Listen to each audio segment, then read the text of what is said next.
Hello everyone, in this video we will build an AI object remover using OpenCV 5. I will take an image, mark the parts that I want to remove from it, then use OpenCV's Diffusion Inpainting demo to fill that area automatically.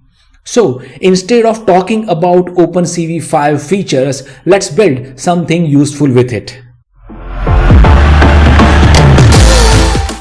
Let's first have a quick demo of what we are building. So in my terminal, I have a command, and when I run it, it will open a window which has the image, and on this flowers image there is a fly. I want to remove that. So with my mouse left click, I'll mask the part that I want to remove and fill with the surroundings of the image, and I'll start the process. Since this is a diffusion based model, it starts with a random pixel values on the white part, and then over the iterations it refines the values and make sure that the pixel values matches with the surrounding pixel values. And I have set the diffusion model for 25 steps. I hope you understand that the more number of steps are there, or the more number of samples you produce in order to generate the final image, it takes longer time to generate the output, but the output quality would be much better with the larger number of samples. Here is the final output, and you can see the fly is indeed gone from the flower petal. Now let's understand how this actually works.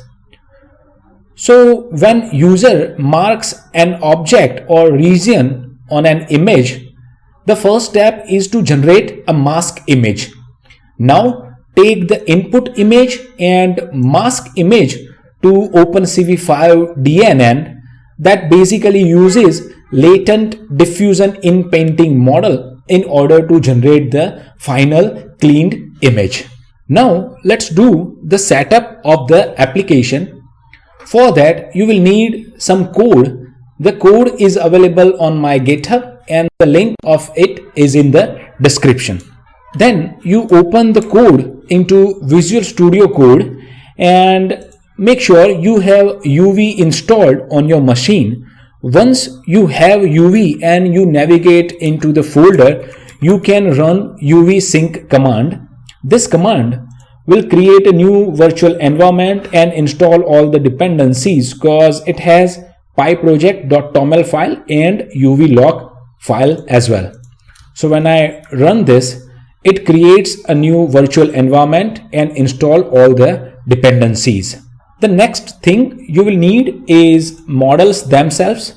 So in your root of the folder where you have all the code, create a models directory, and inside that create Inpainting directory.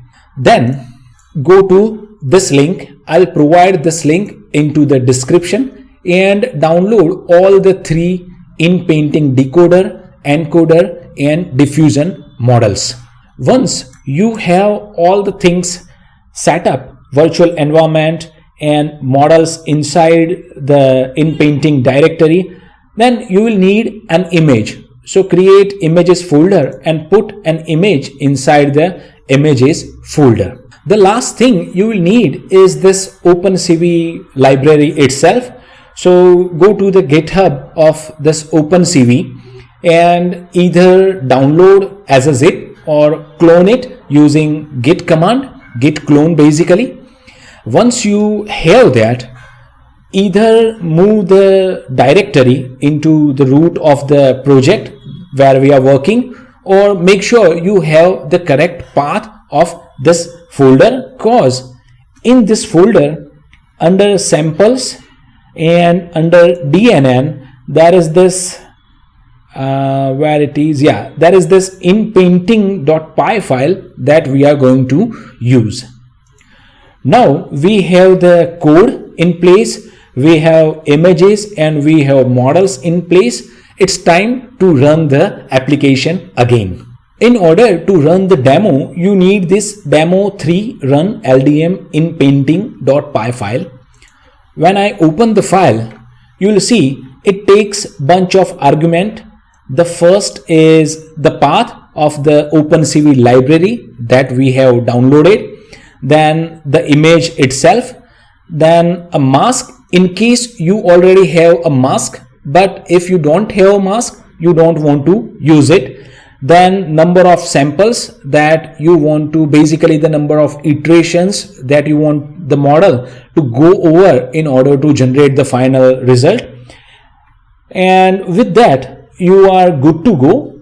I would like to show you the command one more time. So here is the command. You will first set the model cache directory, which is pwd models Inpainting. So basically this folder. Then OpenCV sample DNN path. So basically pwd means in the same folder there is OpenCV, there is samples, and inside DNN there is a file that I want to run. Then the image on which you want to run the Inpainting, a mask image if you have the mask, otherwise you don't want to use that.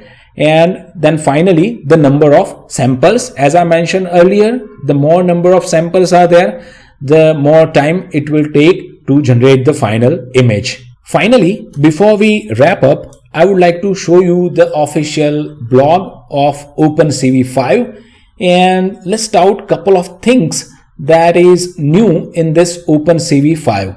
The first is brand new DNN engine. So it has ONNX coverage greater than 80%. That means it now supports latest ONNX based large language and vision language models as well. Then I would like to show you that the new OpenCV ONNX implementation, basically the DNN library, is much faster than original ONNX implementation, runtime implementation by Microsoft. And here are a couple of benchmark. You can see on YOLO V8 it is about 11% faster. Then this new runtime supports these kinds of models out of the box that you don't have to do anything. These models will run perfectly fine on your OpenCV DNN engine. So that was an AI object remover using OpenCV 5 and Diffusion Inpainting. This is the kind of direction I'm moving into my channel where I'll build practical applications. If you find this useful, subscribe to my channel. I'll see you in the next one. Enjoy the life, feel the music. Peace.